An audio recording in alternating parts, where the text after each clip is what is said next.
നീ അവിടെ ചെന്ന് ബഹളം വെച്ചത് ഒട്ടും ശരിയായില്ല വിനയ. രഘു അടക്കം എല്ലാവരും മനസ്സ് വെച്ചുകൊണ്ട് മാത്രമാ ചീരൂരെ മക്കളെയും നിനക്ക് തിരിച്ചു കിട്ടിയത്. അത് ഇത്രയും വേഗം നീ മറക്കാൻ പാടില്ലായിരുന്നു. അല്ലെങ്കിലും ആർച്ചമോളെയും ഭദ്രമോളെയും ഇത്രയും കാലം നോക്കിയത് അവര് തന്നെയല്ലേ?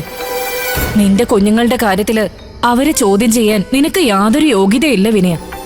എന്റെ അമ്മയെ ഞാൻ അവരെ ചോദ്യം ചെയ്തൊന്നും അല്ല. ദാസങ്ങളുടെ വീട്ടിൽ അവരെ കണ്ടപ്പോ കുഞ്ഞുങ്ങളെ പഞ്ചരത്നത്തിൽ തനിച്ചാക്കി പോകുന്നത് ശരിയായില്ലെന്ന് ഞാൻ അവരോട് പറഞ്ഞുള്ളൂ. അപ്പോഴേക്കും അമ്പിളി ചേച്ചി എന്നെ കടിച്ചു കീറാനെന്നോണം വരുമായിരുന്നു. എന്തൊക്കെ കണക്കുകളാ അവരവിടെ വെച്ച് നിരത്തിയതെന്ന് നിങ്ങൾക്കാർക്കെങ്കിലും അറിയോ? അച്ഛനും അനിയത്തിമാരും കാരണം അവരുടെ ജീവിതം തുലഞ്ഞെന്ന മട്ടിലായിരുന്നു അവരുടെ സംസാരം. അതൊന്നും വിനയേട്ടനെ ബാധിക്കുന്ന കാര്യങ്ങളല്ലല്ലോ. അനിയത്തിമാർക്ക് വേണ്ടി അമ്പിളി ചേച്ചി ഒരുപാട് കഷ്ടപ്പെട്ടിട്ടുണ്ട്. കുടുംബത്തിന് വേണ്ടി രഘുവേട്ടനും ഒപ്പം നിന്നിട്ടുണ്ട്.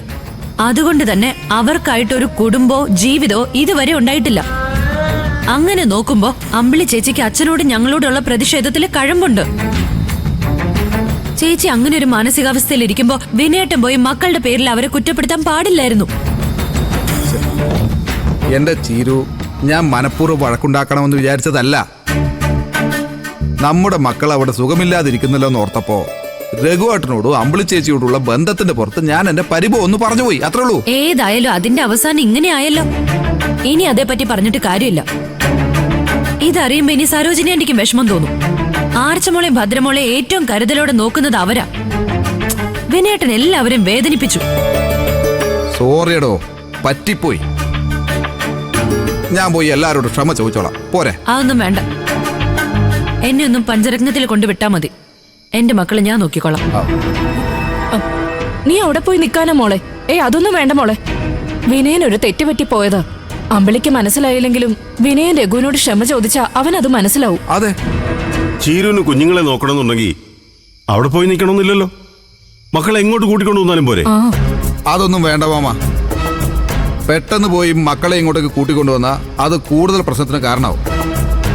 നമ്മൾ വാശി കാണിക്കാണെന്ന് അവർക്ക് തോന്നും. എടോ, ഈ പ്രശ്നം ഞാൻ തന്നെ അങ്ങ് തീർത്തോളാം. നമ്മളെന്തായാലും വിഷുവിന് അങ്ങോട്ട് പോവുമല്ലോ. അതിനു മുമ്പ് ആർക്കും ഒരു വിഷമം ഉണ്ടാക്കണ്ട. വിഷുവിന് ശേഷം നമുക്ക് എന്ത് വേണമെങ്കിൽ തീരുമാനിക്കാം. എന്താ?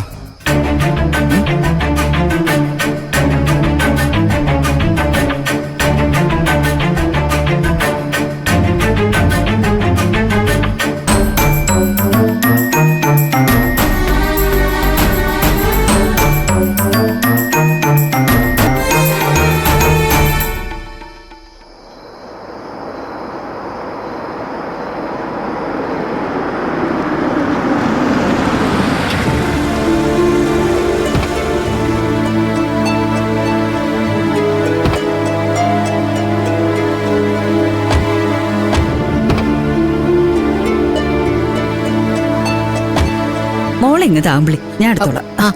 വേണ്ട, എന്റെ മോളെ നോക്കാൻ എനിക്കറിയാം.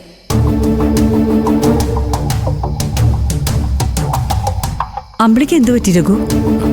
അവൾക്ക് ദേഷ്യം വരാൻ വല്ല കാരണവും വേണം. ആന്റി ഇത് വിട്. അല്ല, ആർച്ചമോൾക്ക് മധുരമോൾക്ക് ഇപ്പൊ എങ്ങനെയുണ്ട് ആന്റി? ഇപ്പൊ അവർക്ക് ഒരു കുഴപ്പമില്ല. ചീരുമോള് മരുന്നിന്റെ പേര് അയച്ചു തന്നോണ്ട് ഞാൻ അപ്പ തന്നെ അത് വാങ്ങിച്ച് മക്കൾക്ക് കൊടുത്തു. കുട്ടികൾക്ക് വൈകുന്ന ചീരുമോളായിരിക്കും വിളിച്ചു പറഞ്ഞല്ലേ? അല്ലാണ്ടി വിനയന. ഞാൻ വിളിച്ചപ്പോ ഫോൺ എടുത്തത് വിനയനാ. പിന്നെ ആ ചീരു മരുന്നിന്റെ പേര് അയച്ചു തന്നത്. കൊച്ചുങ്ങൾക്ക് ഇപ്പൊ ഒരു കുഴപ്പമില്ലല്ലോ ആന്റി. ഇതിനാണോ നിങ്ങൾ ചീരുവിനെ വിളിച്ചത്?